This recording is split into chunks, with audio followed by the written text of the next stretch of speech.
And there you heard it. Let's talk a little bit about the crew. If you're just joining us, we have a 4-person crew that we call Crew-5, and it's commanded by Nicole Mann. She holds a Master of Science in Mechanical Engineering and is a colonel in the Marine Corps. She was an FA-18 Hornet and Super Hornet test pilot and deployed twice aboard aircraft carriers in support of combat operations in Iraq and Afghanistan. Nicole was selected by NASA in June of 2013, and in the years that followed, led the astronaut corps in the development of hardware for our Artemis program. Today, the Crew-5 commander will be flying into space for the first time, and once she reaches space, she will be the first Native American woman to stay on station. A historic first for NASA and for her. Absolutely, Daryl. The astronaut corps is widely diverse, and I'm just proud to see Nicole join that crew on board the International Space Station. With her is pilot Josh Cassada. He grew up in Bear Lake, Minnesota. The physicist and U.S. Navy test pilot flew the P-3C and the P-8A, as well as 23 combat missions. He later became an instructor at the U.S. Naval Test Pilot School, which is a path to NASA for military officers. Cassada is one of more than 100 graduates who have become astronauts, going all the way back to the Mercury program. More recently, he served as capsule communicator and mission control, but today he is the pilot aboard Dragon. It's a seat I know well, and I look forward to seeing Josh support Nicole and the rest of the crew on their way towards the International Space Station. The mission specialist now, Koichi Wakata, he's the veteran, a Japanese astronaut who has a doctorate in aerospace engineering. In 1996, he became the first Japanese mission specialist aboard the Space Shuttle Endeavour for STS-72. Altogether, Koichi flew 4 Space Shuttle missions, a Roscosmos Soyuz, and was on a long-duration stay aboard the International Space Station. During his 2-decade career as an astronaut, Koichi has spent 11 months in space. Bob, you spent a fair amount of time in space yourself. It's great to have a veteran aboard. It absolutely is, and in addition to being a veteran, Koichi just has a wonderful personality that I know is just it's key to kind of success on board the space station. Our second mission specialist is Roscosmos cosmonaut Anna Kikina. She graduated from the Novosibirsk State Academy of Water Transport in 2006. In 2012, Anna officially became a candidate for the position of test cosmonaut. Crew-5 will be Anna's first flight into space, along with 2 of her other fellow astronauts. Now, each of these 4 crew members will be part of Expedition 68 once they arrive at the International Space Station. And there you see them there inside Crew Dragon Endurance, the second flight for this Dragon. I want to let you know, if you're here locally, you want to step outside and enjoy the launch, you've got a small radio, you can pick us up on VHF radio frequency 146.940 on the megahertz scale, and on UHF radio frequency 444.925 megahertz FM mode. You can hear that all within Brevard County, right here on the beautiful Space Coast. And you can see the... Stage 2 LOX load has started. Just got the call out that the Stage 2 LOX load has started, putting that liquid propellant into the second stage.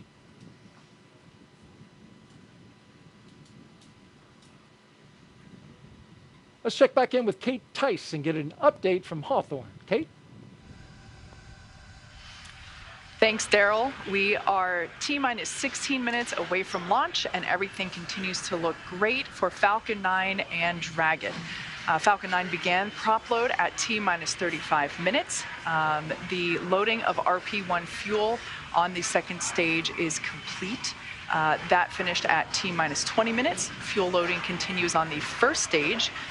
It is almost complete. That should be wrapping up here momentarily. Densified liquid oxygen loading is underway on both the first and second stages. Those look to be about 80% on the first stage, and has only just recently begun on the second stage. So not much there yet. That will wrap up at T-minus 3 minutes and T-minus 2 minutes respectively. Now, as for checkouts of thrust vector controllers, what we call TVC wiggles, those are coming up. We basically check to make sure that the thrust vector controllers are able to actuate the engines themselves. That's what helps create gimbal for those engines, and gimbaling is actually how Falcon 9 steers itself. So those are coming up along with throttle valve checkouts on the engines. The Dragon mission director and team are currently reporting no issues, so really good on that front. Communication checkouts are complete. The crew access arm is retracted, as we can see there, and the crew is strapped in and ready to go, as you can see there on the right-hand side of your screen. Everybody continuing to monitor prop load there on their crew monitors. Now, final instructions to the crew come at T-minus 10 minutes. At that point, their crew displays will be configured for launch. This setup gives the crew insight into how the launch is proceeding and provides constant updates on vehicle health. At T-minus 5 minutes, we'll hear the call out that will be in terminal count, and at that point, Dragon will transition to internal power. We'll hear continued call outs on the countdown nets as we get closer to liftoff. As for range, they continue to be go, continuing to monitor the launch corridor, and everything remains green. As for weather, we're looking at 7-mile-per-hour winds at the launch site. And as I said before, as the countdown continues, we are seeing fewer and fewer clouds. Just an absolutely stunning day there at Kennedy Space Center. Let's check back in with Daryl to see the last couple minutes prior to liftoff. Thanks, Kate, and it really couldn't be more perfect out here weather-wise for a launch. How about that, Bob? It just looks absolutely stunning to look out and see the vehicle ready to go, the crew on board, strapped in. I'm just super excited for them.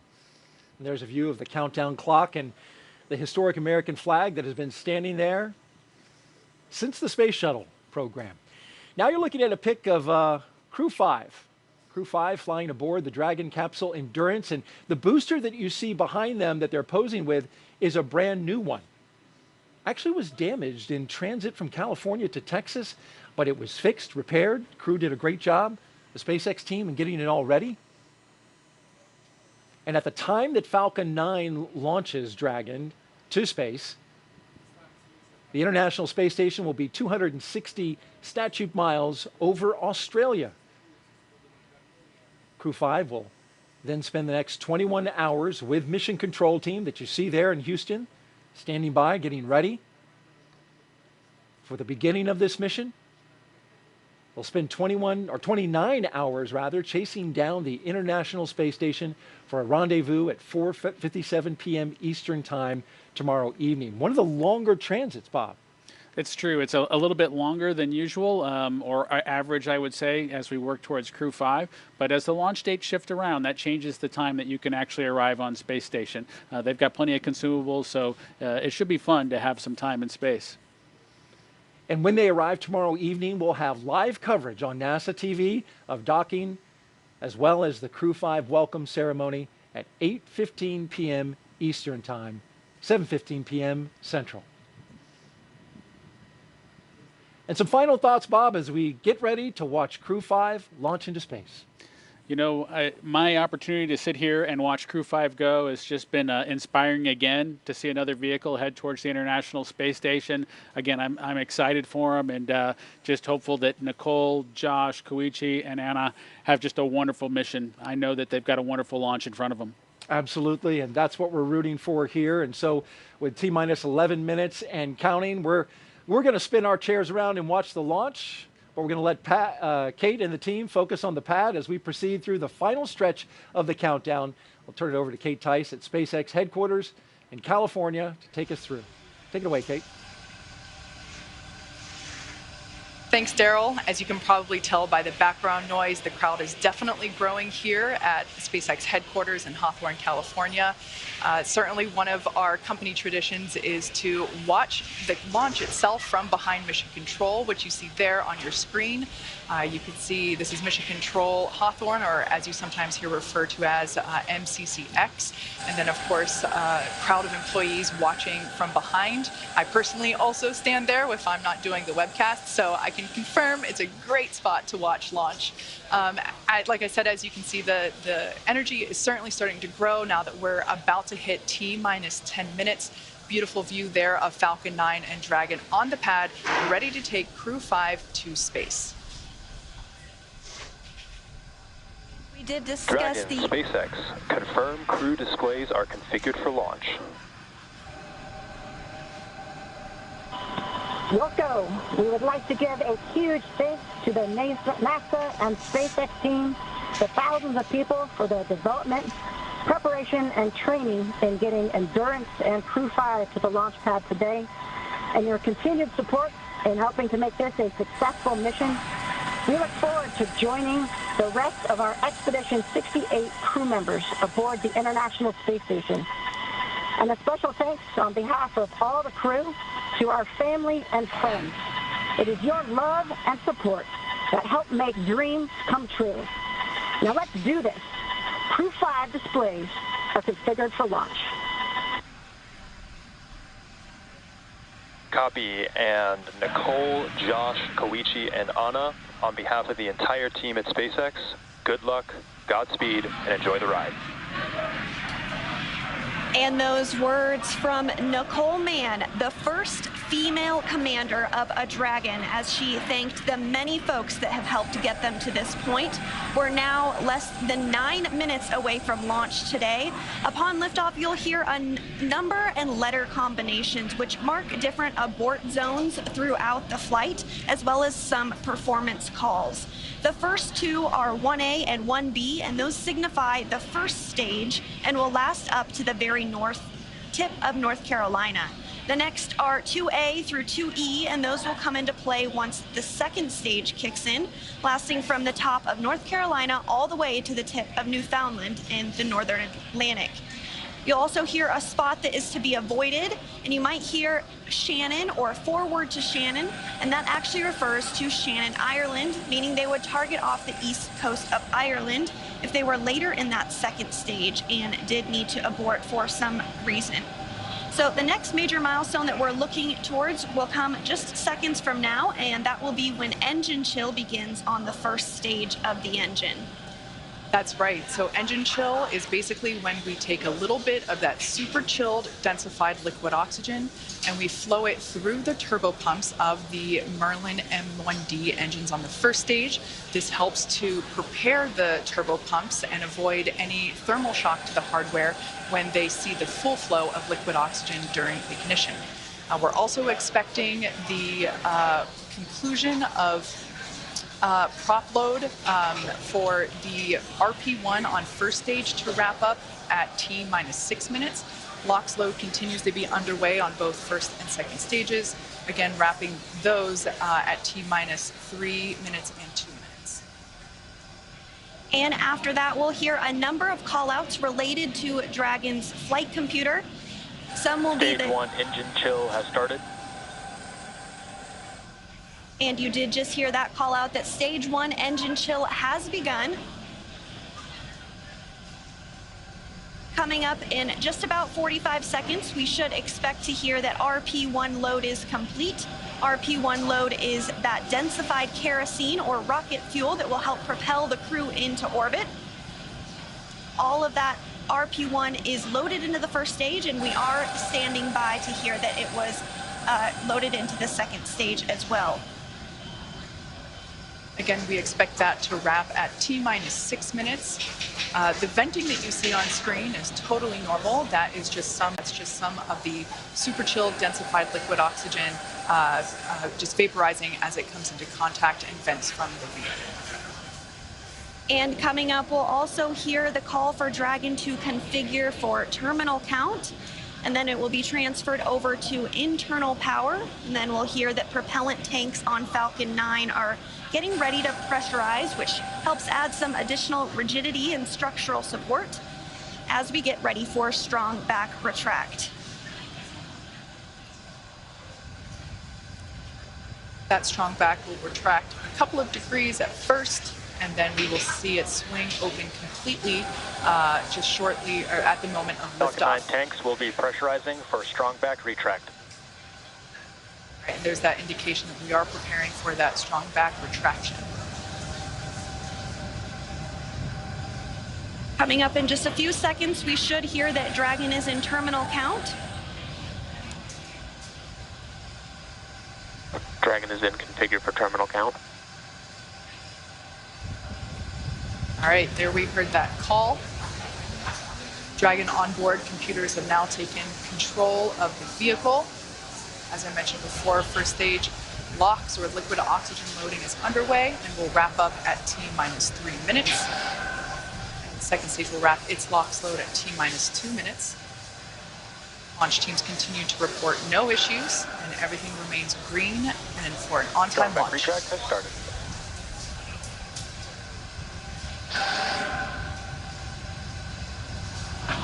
And here in just a couple seconds, you might be able to see the strong back arm as it does begin to retract. As Kate said, it will recline 2 degrees. We can just barely make out that the clamp arms are now beginning to move.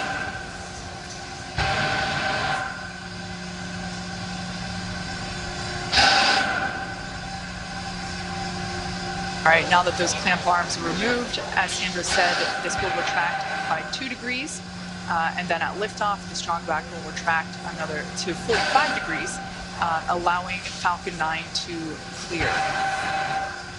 Strong back is part of the transporter erector, and the transporter erector is what provides the liquids, the gases, and the electrical connections to the vehicle. It's also what we use to integrate the vehicle in its horizontal position, and we can see that 2-degree retraction just now complete.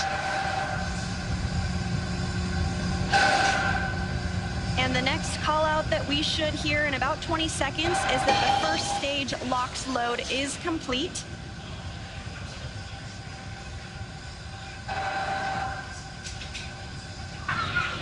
Stage 1 LOX load is complete. And there we go, all of the oxidizer loaded on stage 1. Soon we'll hear that stage 2 LOX load is complete, and that will be the last propellant call out we'll hear today.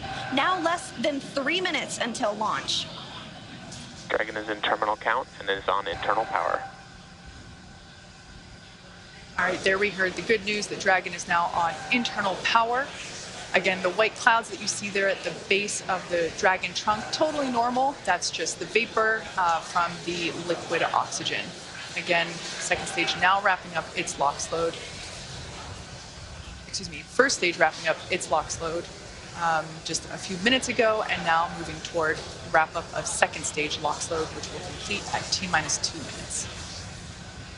Coming up on 2 minutes until liftoff, standing by for word that stage 2 LOX load has been completed.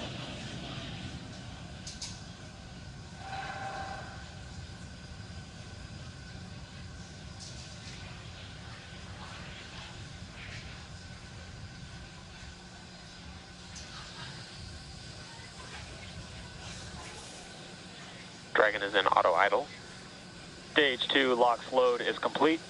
There we heard the call out. Falcon 9 is now completely fueled.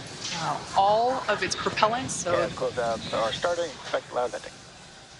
all of its propellants, and we can see that leftover liquid oxygen now being vented or released, now flowing further away from the vehicle. So nearly 1 million pounds of liquid oxygen in RP1 now on board Falcon 9. It is fully loaded and ready for launch. And coming up at T-minus 1 minute, we'll hear that Dragon is in countdown. Its flight computer will switch to countdown mode, and we'll hear that the flight termination system on Falcon 9 is armed. FPS is armed. Falcon 9 is in startup and is now controlling. And there you heard it, Dragon is in countdown. Dragon's flight computer in countdown. The flight termination system now armed. We should get the final go for launch from SpaceX launch director Mark Dragon, Soltis. SpaceX. Godspeed. Go for launch. SpaceX Dragon, go for launch. SpaceX T-minus reports 30 go. seconds. Crew reports go. 30 seconds until liftoff.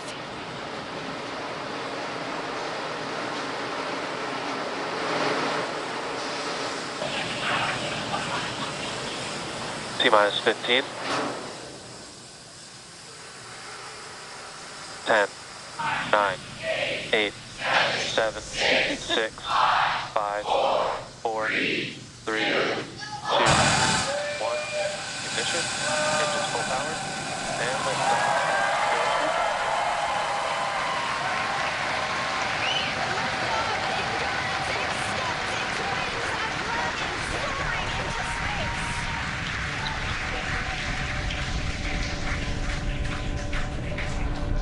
Stage 1 propulsion is nominal. Vehicle is pitching downrange. Stage 1 propulsion is nominal.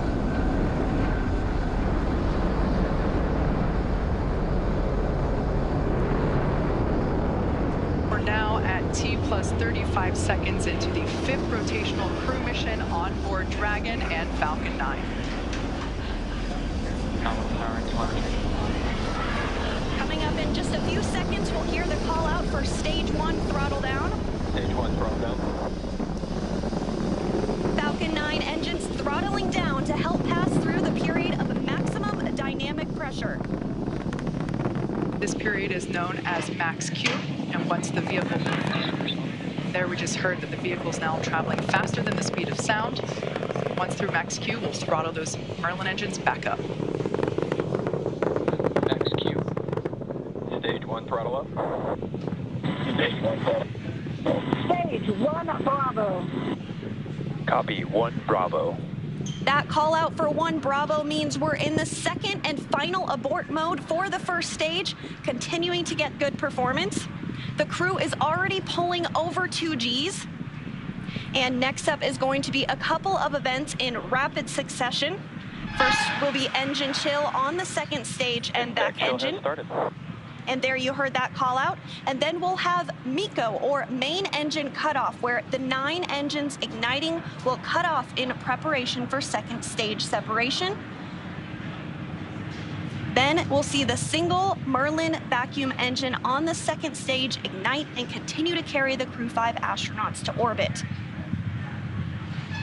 Just like we did on first stage, that MVAC chill is intended to help pre-chill the hardware prior to the full flow of that densified liquid oxygen. Stage 1 throttle down. At this point in time, those 9 Merlin engines are beginning to throttle down in preparation for MECO, or main engine cutoff.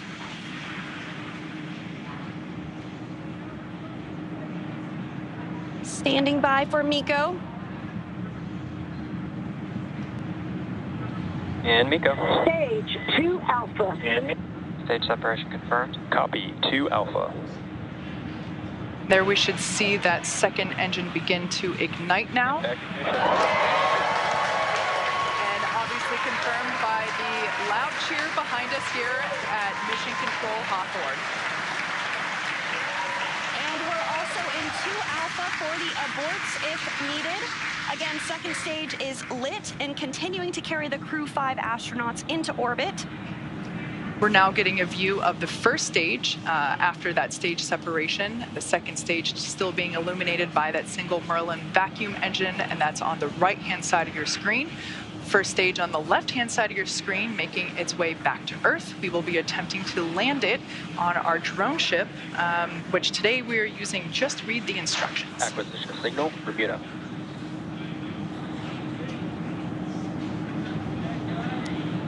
And we did hear that acquisition of the ground station in Bermuda. The first stage is continuing to make its way back to Earth, and the second stage is going to continue. SpaceX, trajectory nominal. Another good call, trajectory nominal. Dragon copy. Confirmation there from Commander Nicole Mann. You can also sort of see the Space Coast there in the background of the first stage on the left-hand side of your screen.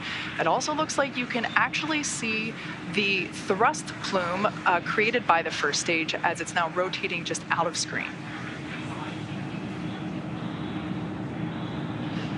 Second stage is going to continue firing until a little over 8 minutes into the flight, really doing the heavy lifting now, getting the crew into orbit. Everything continues to look nominal on both first and second stages. As I mentioned before, the first stage will be making a landing on one of our drone ships, which is currently parked a couple hundred miles off the coast of Florida in the Atlantic Ocean. So we can see now that... Dragon, SpaceX, trajectory nominal. Good confirmation there that we have good trajectory. The second stage now traveling over 5,400 miles per hour. Crew is pulling a little more than 1G right now. That's going to continue to ramp up, peaking just before we get to second stage cutoff here in just a few minutes from now.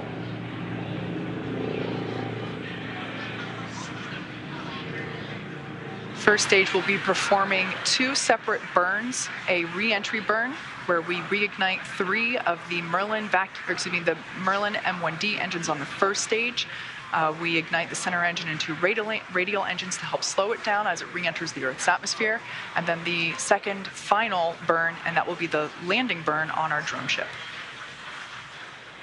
And the single MVAC engine that you see. Trajectory nominal. The single MVAC engine that you see on the right of your screen is continuing to fire. We did hear another call out that trajectory is nominal. Crew heading in the direction that they are supposed to be. This single engine can produce over 220,000 pounds of thrust in the vacuum of space, now over 200 kilometers in altitude. We will start to hit events now in a rapid succession as the first stage continues to make its way back to Earth and the second stage continues its burn. Just a couple minutes left in that burn. For those of you just joining us, just over 6.5 minutes ago, our 4 Crew-5 astronauts launched from Kennedy Space Center in Florida, and they are now making their way into orbit on the second stage inside Crew Dragon. Trajectory nominal. Which we're hearing that the trajectory on that is nominal. Dragon copy. They are safe inside Dragon Endurance, whereas the first stage on the left-hand side of your screen is making its way back to Earth. We are coming up to the re-entry burn, which, as I said before, we ignite 3 of the 9 Merlin engines to help slow the booster down as it re-enters the dense part of the Earth's atmosphere. As the entry burn completes, we'll be in the final... Stage 1, entry burn startup. So there we heard the call out. You can there see it on your screen that that entry burn has been initiated.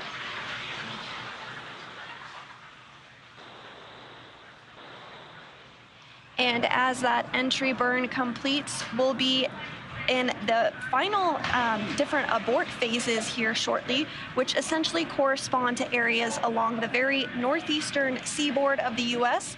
Stage 1, entry burn shut down. Great news, that entry burn was shut down, and then those last all the way across the Atlantic off the coast of Scotland for those abort zones.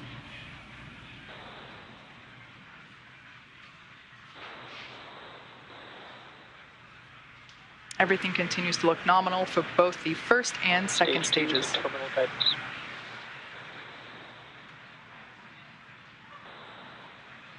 And the crew with the second stage still attached is now traveling over 13,000 miles per hour. We're about 10 seconds away from SECO 1. Copy, Shannon. Shannon, Stage 1, transonic. That call out for Shannon, Ireland, indicative of our final abort zone. After this, we'll see second stage shut off, and we'll be listening for confirmation of a good orbit, which tells us the crew and Dragon are exactly where they need to be. And there we had confirmation that the Stage MVAC 1 landing burn. has shut down simultaneously. The entry... Dragon SpaceX, nominal orbit insertion.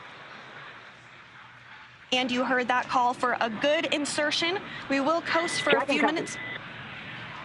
There we can see the drone ship coming into view as Falcon 9 attempts. Stage 1 landing leg deploy. You can see those landing legs have now deployed. And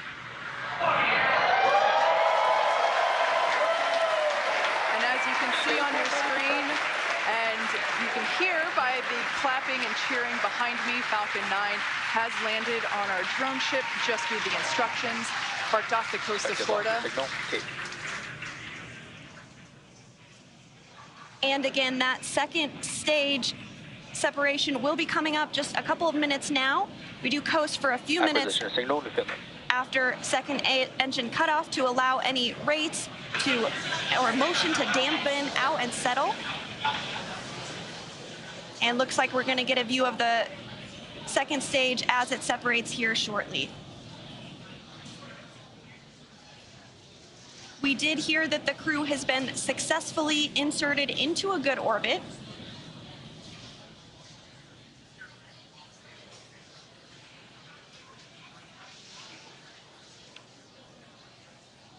Again, the crew is still attached to the second stage.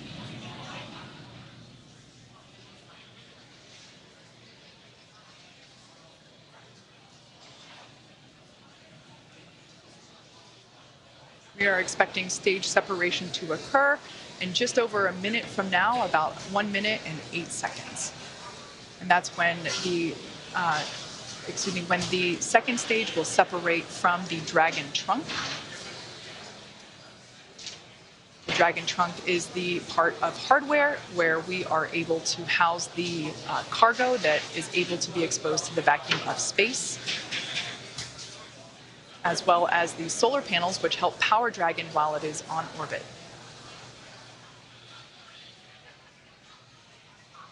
Again, that stage separation is now coming up in about 30 seconds. After stage separation, we will have nose cone deployment. Now that Dragon is in the vacuum of space, we will be able to open the nose cone and expose that forward hatch, which is what is utilized to dock autonomously with the International Space Station. And that nose cone does stay closed for the flight uphill to help protect all of the guidance, navigation, and control sensors. We are standing by for second stage separation.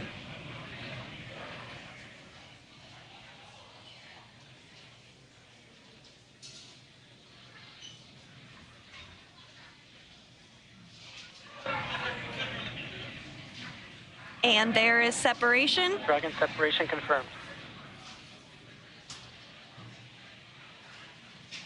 And Dragon, this is your launch director. Dragon copies and Dragon, this is your launch director on Dragon. On behalf of the entire launch and recovery team, it was an honor and a pleasure to be a part of this mission with you. And while October 3rd may belong to the mean girls, October 5th will forever belong to Crew-5. Godspeed, Endurance. Cheers.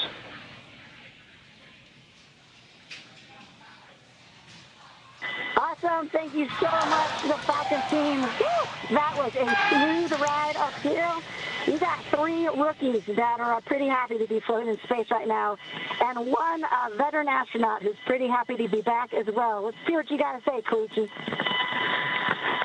Falcon team, it was a smooth ride, and I see all the 3 happy faces here back in 0G, and I appreciate all the help to give us a smooth ride and training, and thank you so much. JAXA の支援隊の皆さん、非常にスムーズな打ち上げでした。打ち上げご支援していただいた皆さん、応援に駆けつけてくださった皆さん、ありがとうございました。この調子でチームワークを持って頑張ります。Thank you for your support. Anya. Thank you, Falcon 9 and fellow agencies, to Roscosmos, NASA, and JAXA, and SpaceX exactly for giving us that opportunity. We're so glad to do it together. And thank you for everybody, for all people who with us. Спасибо большое всем агентствам Роскосмос, NASA, JAXA и, естественно, SpaceX за предоставленную нам возможность. Мы рады всем экипажам делать то, что мы сейчас делаем. И большое спасибо всем людям, кто сейчас с нами.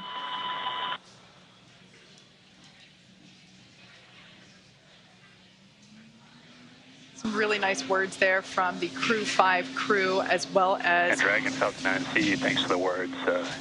Had a great ride. Have a good mission. We'll see you later. A wonderful Mean Girls reference there by Launch Director Mark Soltis, and then we just heard from Chief Engineer Dan Alex. And we just heard our first Quindar tone, indicating the crew is in space. Dehumidifier activation and service section Draco checkouts. Expected loss of signal, New Hampshire. Dragon copy. And Kate, it did look like we were getting our first views of that microgravity indicator. I did see that as well. And we're getting views now of the crew on orbit, 3 of them for the first time ever. We saw some cheers, some high fives. Looks like they're feeling great.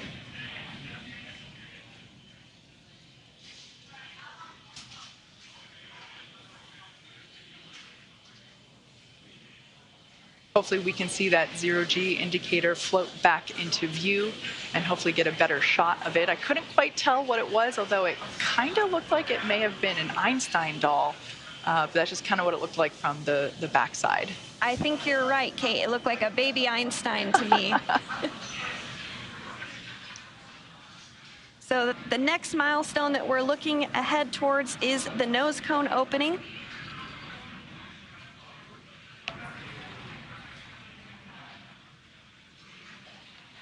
If you've just joined us, we had a successful liftoff exactly 16 minutes ago of the Crew-5 mission. They had an on-time liftoff from Kennedy Space Center at noon Eastern Time. They had a smooth ride up to orbit. The first stage landed successfully on our drone ship. Just read the instructions, and everything has been looking good so far. We are hoping to get another view on board Dragon once we're able to get that camera back. But so far, everything leading up to this point in time, we got a shot there of the MVAC engine, which is no longer firing. It is coasting with that it's attached to the second stage, which has been separated from Dragon. So everything was super smooth this morning, starting all the way back. I think we got here around T-4 hours, and super smooth countdown. Beautiful day from Kennedy Space Center. It looked like a gorgeous view from where Daryl and Bob were sitting. But yeah, we are standing by for the nose cone opening. Now that the Dragon spacecraft is in space, we are able to open up that nose cone and expose the forward hatch, which is what is utilized to autonomously dock with the International Space Station, but of course to protect that hardware as well as protect the guidance and navigation control hardware. We keep that nose cone closed during launch preparations and during the ascent portion. So as you can saw there momentarily, Dragon is in space, and the Crew-5 astronauts, all 4 of them are floating, or they will be able to float soon. We're hoping to get another view of that zero-G indicator once we're able to bring onboard cabin views back to you of the Crew-5 crew. We always like to see what the zero-G gravity indicator is. As you saw earlier in the webcast, Bob actually brought the zero-G indicator that he and Doug used on the Demo 2 mission, a lovely sequin dinosaur, which I also have one at my desk. Bob obviously has the one that went to space. Mine is a replica, but we love seeing these zero-G indicators. It's a really nice way to connect those of us on ground with the folks up in space. So as I said before, we are anticipating nose cone deployment shortly. Just you can do a quick check-in, and there we can see now the nose cone, the hooks have been released, and we see that nose cone moving with a pretty up-close shot.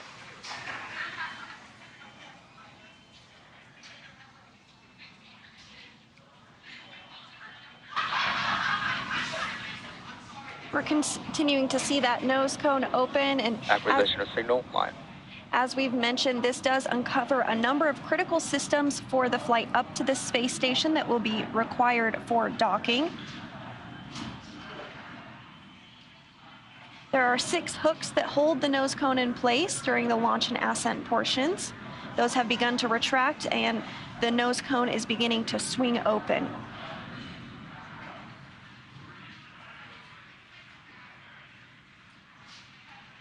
The nose cone is about 2/3 of the way open at this time, so we do expect it to be fully open here shortly.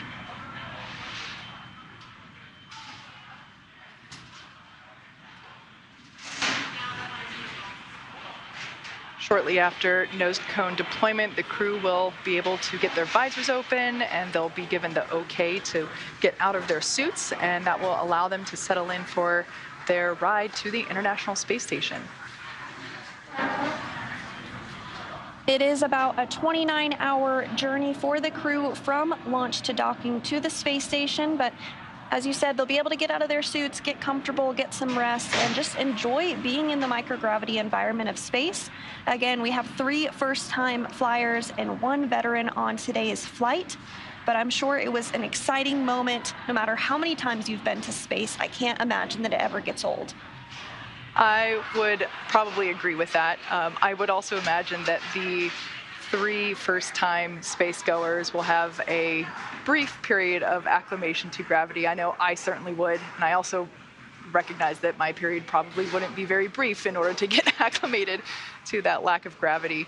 But yeah, this is something that the veteran astronauts on board station are, always happy to help really introduce the new space goers to the new environment.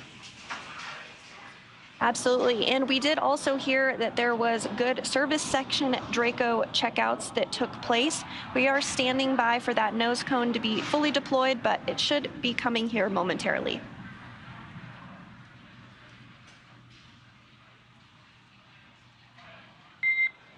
Dragon, we see a nominal nose cone opening, TCS and forward bulkhead Draco checkouts.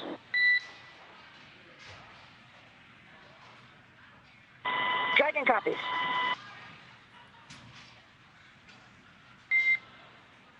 Next burn is the upcoming phase burn per your displays.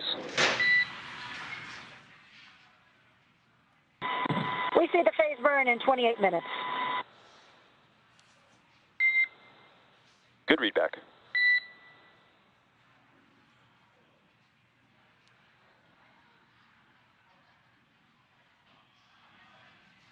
So you heard it there, the nose cone has fully been opened successfully. We had some good checkouts on the Draco thrusters, on the service section Draco thrusters rather, and we also had nominal forward bulkhead checkouts.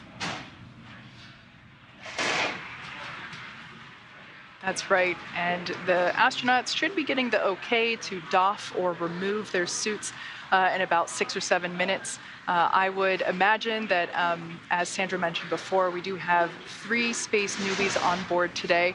I would imagine that they would be pretty excited to get out of their seats. They've been in these seats for a while. The crew ingressed hours ago, and I would imagine that the 3 folks and even the veteran, everybody would be excited to get out and be able to float around a little bit for the first time on this Crew-5 mission. Yes, absolutely. And you do see the crew working through some procedures there on the touchpads that they do have in front of them. They'll continue to have those available for them throughout their flight uphill. Again, this is going to be about a 29-hour launch to docking for Crew-5.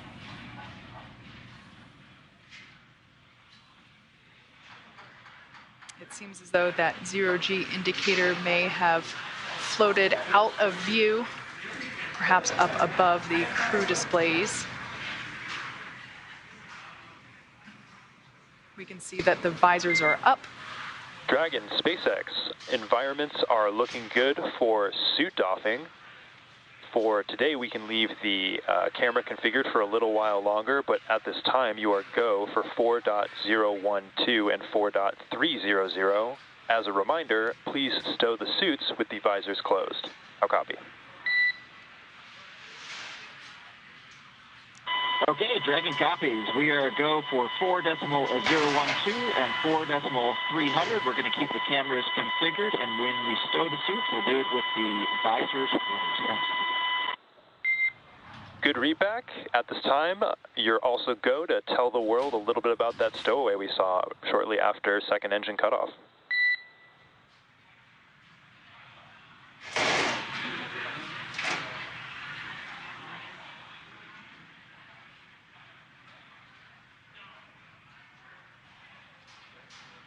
So we're standing by from a few words, for a few words from the crew.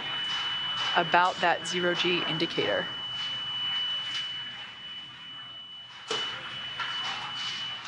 And there it is.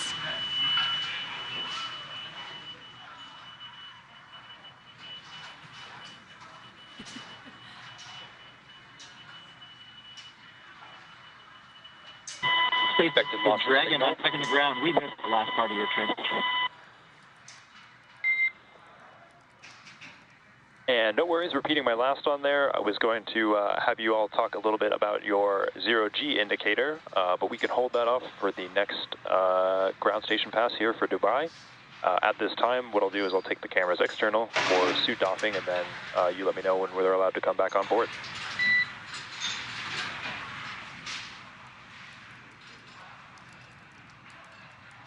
Okay, Dragon copies, so we'll let you know when you come back on with the cameras, and we're excited to talk about our stowaway here. Okay, Dragon copies and working.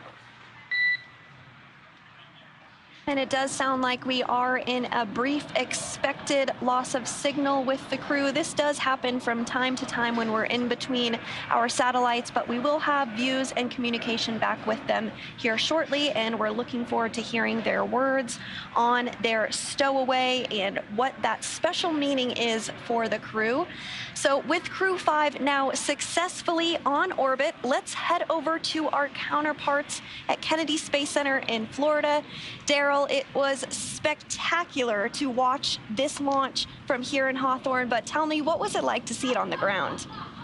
It was amazing. First of all, we got an idyllic day right here on the Space Coast. I mean, the temperatures are like, mid 70s. There's a cool breeze.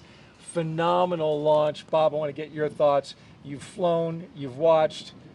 This was pretty perfect. No, this was just outstanding. It was picturesque, with the blue sky, the blue background, a beautiful day here in Florida. The only thing I wish was that I was there with them, because that is the one place that is better to watch a launch from than right here at the Kennedy Space Center is on board the rocket ship. I got to believe that. And though we weren't on board, we did get to watch the views as we were going up and saw them land the booster, which, by the way, that booster also going to be SpaceX's and NASA's Crew-6 booster. So more the reuse, NASA taking advantage of that as well. Absolutely. Every chance that we get to reuse a capsule or reuse a booster kind of drives down costs and increases the opportunity for more folks to fly in space. Now I'm headed out to take a swim, right? I mean, this is just perfect out here. Bob, thank you for your thoughts. And now we're going to move on. We've got an interview here with Robin Gatens, the director of the International Space Station, who also joins us here. And you got to experience the launch from right here outside the press site. And I want to ask you, how did you enjoy it? Well, it's always exciting to see launch to the International Space Station. I've seen many, but especially to see a new international crew headed to the International Space Station was very exciting. And of course, you nailed it. Beautiful day. Really glad we got this one off today. Absolutely, and they'll make that 29-hour transit to the space station. You're the director of the International Space Station, so I want to ask you, I heard there's a book coming out there have been books before about the International Space Station, but a new one's coming out. Tell me a little bit about that. Yeah, it's called Our Benefits to Humanity. It is a publication we have put out before, and we actually released it in July, so it's out. It's both in print format as well as online, so people can just search on Benefits for Humanity, International Space Station, and find that book. And it highlights all of the wonderful research that's going on the space station. This crew will be doing over 200 experiments during their time on the International Space Station, ranging from medical kinds of research that will help treat diseases and produce new drugs here on Earth, regenerative medicine. One day we might even print organs for transplant on Earth. We have Earth science going on Space Station, a number of climate instruments to help us understand Earth's climate. Really exciting results. This is truly what we call the decade of results on the International Space Station, where we're building on past lessons and capabilities to just compound the results that we're able to get out of the space station. And 235 investigations, 76 new ones, and you mentioned the decade, 2 decades, more than 2 decades, the International Space Station has been operating. You mentioned some of the science that they're going to be doing. I'm wondering if you have a favorite that you've kind of identified, like, oh, I can't wait to find out the results of that. Well, I've been tracking a lot of them. I'm really excited about some of the medical things. We're flying again a payload by a company called Lambda Vision, and they're producing retinal implants that could be used to help patients with ocular degeneration. So that's really exciting. I'm excited about what we're learning. You know, with respect to the climate, we got brand new climate instruments up on board. We've got companies learning how to make better products through their research on through the ISS National Lab and their work on the space station. So I'm also excited about plant research going on Space Station. I think that's not only important for future exploration missions, but also to help us grow plants in harsh environments, small spaces here on Earth. And also NASA, while doing all of that, is continuing to work towards its ultimate goal of getting to the moon, going back to the moon and sustaining our presence there. A lot of technology at the station that works towards that end. We want to actually pause though for 1 second, because we understand that one of the astronauts, Josh Cassada, has a statement that he is going to make. It is relatively about his zero-G indicator, which if you saw in the coverage, it was I don't know if it was a baby Einstein, Bob, but it was a little Einstein. It definitely looked like a small Einstein, but we'll listen to Josh and hear exactly the details.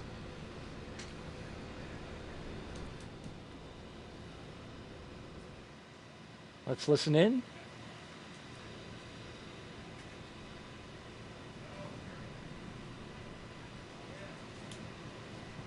Again, waiting for astronaut Josh Cassada with a special message.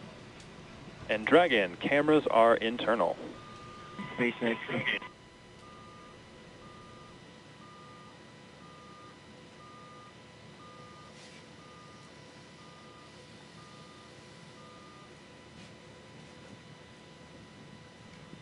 Dragon copies. We are internal with the waistbands off and stand by for the cabin mic check. You can see Koichi Wakata is out of his seat.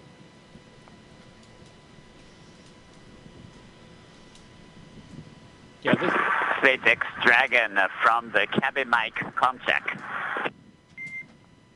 And Koichi, I've got you 5 by 5. How me? Mike, we have you loud and clear also. Great news, and we're also getting some great views inside the capsule here, so if you all want to get a chance to talk about your indicator, we'd all love to hear some.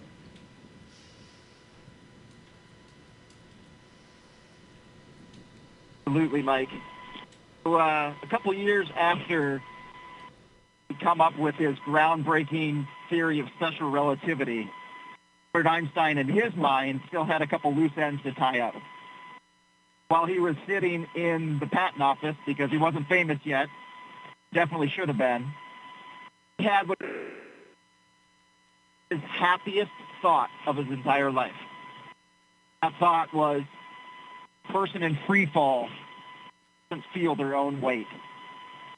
That thought, along with some others that he built upon, led to general relativity and our understanding of gravitation and curvature of space-time.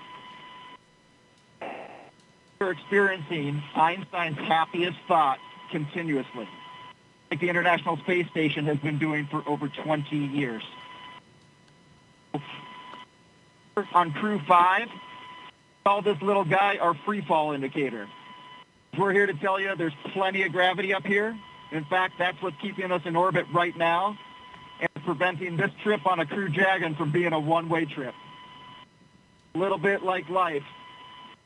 We live in the same world, we live in the same universe. Sometimes we experience it in a very different way from our neighbors. We can all keep that in mind. Hopefully we can all continue to do absolutely amazing things, do it together.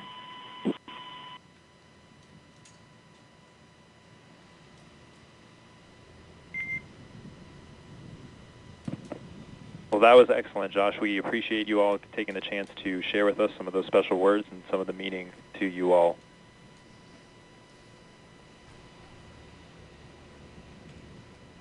I tell you, my crewmates are just happy that we didn't break out a dry erase board and get into more detail.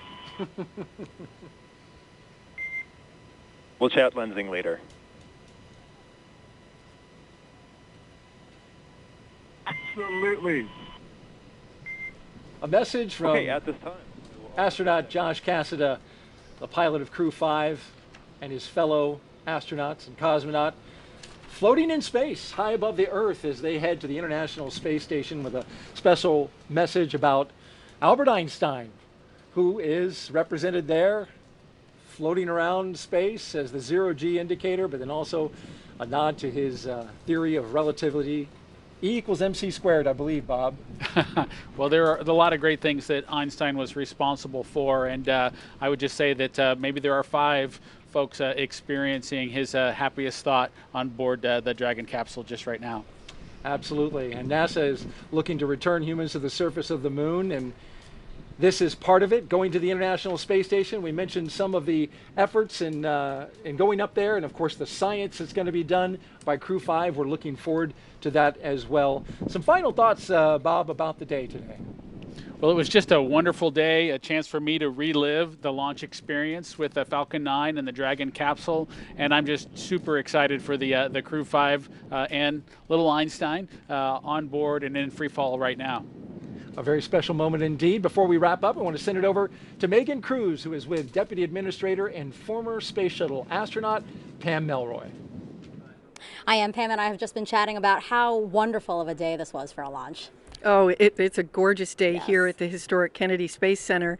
For me to see the next generation of launch vehicles launching to the space station was thrilling. And also the next generation of young explorers. You know, you and I were talking about a young boy here, guys, that bought a space suit, an astronaut suit from downstairs at our store and was wearing it around and running around. How cute was that to see him so excited? Well, I found it pretty cute to see the 3 rookies who were on the flight, as well as my very dear personal friend Koichi Wakata, who I flew with in 2000 to the space station. So I'm inspired by both the young and the experienced. And speak to me about that like you said, you've flown on the space shuttle 3 times. Talk to me about that ascent, how it must feel as they're going up through the atmosphere. It's absolutely a remarkable experience, and I found myself thinking as I was looking at the schedule for this rocket, how physics drives so much of what we do. So it's very similar in the timing of everything, but the space shuttle was a little bit of a wild ride, I have to say. It had a lot of vibration, particularly the first 2 minutes. But you know, it's a very different experience when you're here on the ground. It always brings tears to my eyes. I pray for the crew. When you're inside the vehicle, you're having a blast. So I'm glad to hear that they were having a blast. Talk to me about why these commercial crew missions are so important. Well, they're really important to us for a lot of different reasons. The whole value that NASA brings to the American people and in fact to humanity is around science, a strong science and technology posture for the country, and inspiration. And we see that all wrapped up in Commercial Crew because we see the ability to do more science on orbit because we can carry more crew members. We see the advancements that have been made through NASA investments in commercial crew and commercial cargo that are lifting our entire space industry. And of course, there's nothing better than seeing an astronaut fly to space for inspiration. Sure. And what's next for NASA? You know, right behind us, we have the vehicle assembly building. Inside is NASA's Artemis 1 rocket. Are you excited for that? Oh, I'm very excited. I'll tell you, it's a big deal when a new rocket flies for the first time. And we have learned a lot. We have a lot to learn, just like I was a test pilot. So when we flew airplanes, we never actually launched the first try. Usually we just taxied down the runway. So we've taken her out to the runway a couple of times now, and we've learned a lot. And I cannot wait to see the most powerful rocket in the world launch going to the moon. Yeah, we're doing a lot of great stuff here, and we're so happy to bring viewers on the ride with us, right? You bet. That's the whole idea. NASA shares and inspires. Perfect. Pam, thank you so much. I appreciate you being here. Guys, we're going to send it back to you for the last time today. Thank you very much, Megan. Great job out there. Appreciate it. And Nicole, Josh, and Koichi and Anna are now on course to arrive at the International Space Station around 4:57 p.m. Eastern Time tomorrow. And of course, NASA TV will stay on the air for continuous live coverage along Crew-5's entire ride to station. Meanwhile, SpaceX's YouTube channel will join live coverage starting at roughly 2 hours prior to docking. And though our coverage here at Kennedy is coming to a close, we will turn it over to the team in Houston to take us through the next phases of the Crew-5 mission all the way through their arrival at the International Space Station. For those of you watching online on NASA's YouTube, make sure you take a look at the description below. You'll see the video link there, and you'll find that for Crew-5 Coast Phase. Live coverage will continue at that link shortly. You can see it at the bottom of your screen. Pull that up for you. If you're watching on NASA TV, you won't notice a thing, and coverage will continue. So a post-launch news conference is scheduled for 1:30 p.m. Eastern Time on NASA TV, and you can find mission updates on Twitter at NASA, at SpaceX, and on the web at nasa.gov, including timing on any potential live tours of Dragon Endurance during the trip to station. Now, before we sign off from Kennedy, I want to thank my partner and co-host, Bob Behnken, for being on the launch broadcast, sharing your incredible insight and experiences. Bob, I really enjoyed listening to you today. Thank you so much. To you and to Megan, your wife, who helped us with Crew-4. We look forward to hearing more from your family, as well as maybe seeing Theo on a future launch broadcast. Well, thank you, Daryl. I very much appreciate that. And of course, thank you to my wife and my son and our dog Shadow for joining us for a short period of time during today's broadcast. And again, I just want to echo Deputy Administrator Pam Mulroy's words with it's been an exciting year. The Crew-5 folks are just getting started on their excitement for the year, if you will, on their way to the space station right now. But we've got an Artemis 1 rocket over there, the SLS, in the vehicle assembly building. Looking forward to seeing that back out on the pad and getting her launched later this year. Coming to a launch pad soon, mid-November, we all hope, and we're looking forward to that as well immensely. Huge thanks to all of our guests for joining us today, and thank you to all of you for watching. Here now are the highlights from the journey we took today, and just a reminder from here at the Kennedy Space Center to keep looking up.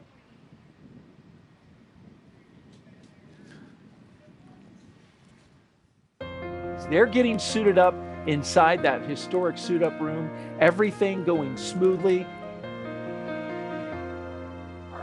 And there they are, the astronauts of Crew-5 taking their first steps outside.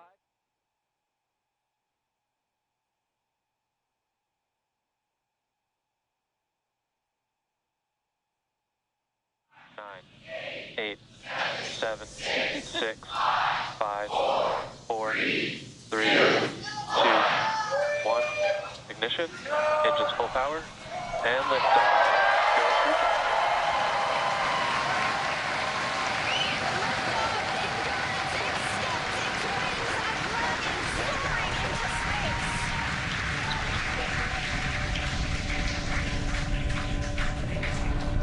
Stage 1 propulsion is nominal. Vehicle is pitching downrange. Stage 1 propulsion.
sequence start. 6, 5, 4.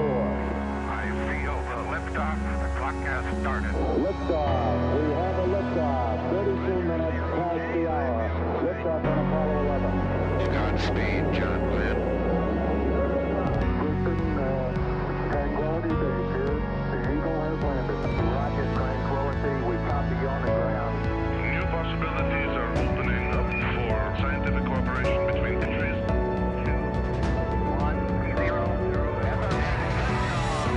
liftoff. Americans return to space as Discovery clears the tower. Discovery, go and throttle up. Thanks to you and to everybody in the shuttle program. The crew is go for launch. We have followed in their footsteps to get us where we are today.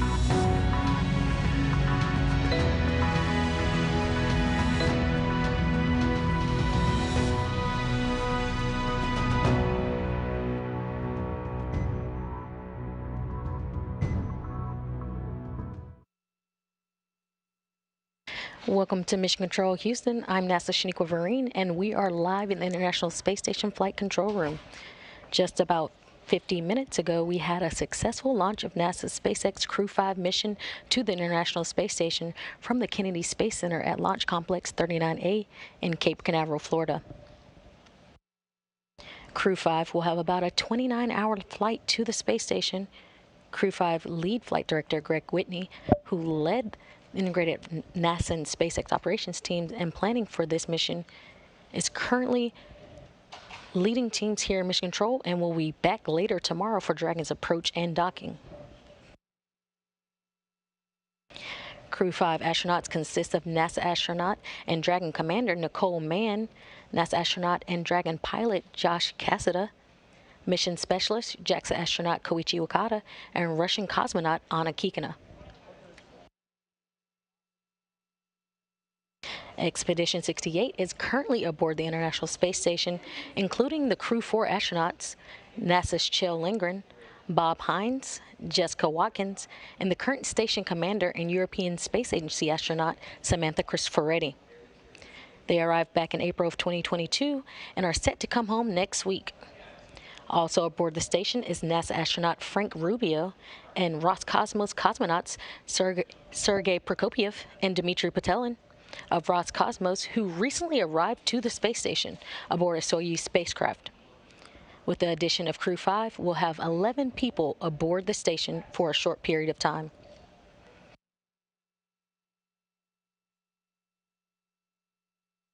Currently attached are 4 spacecrafts,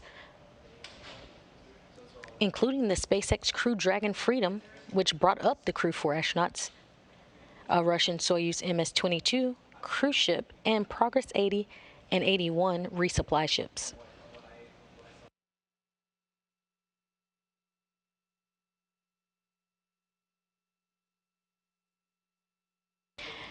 Crew-5 is not the only thing headed to station. That's right, we have critical science and investigations headed up with the crew.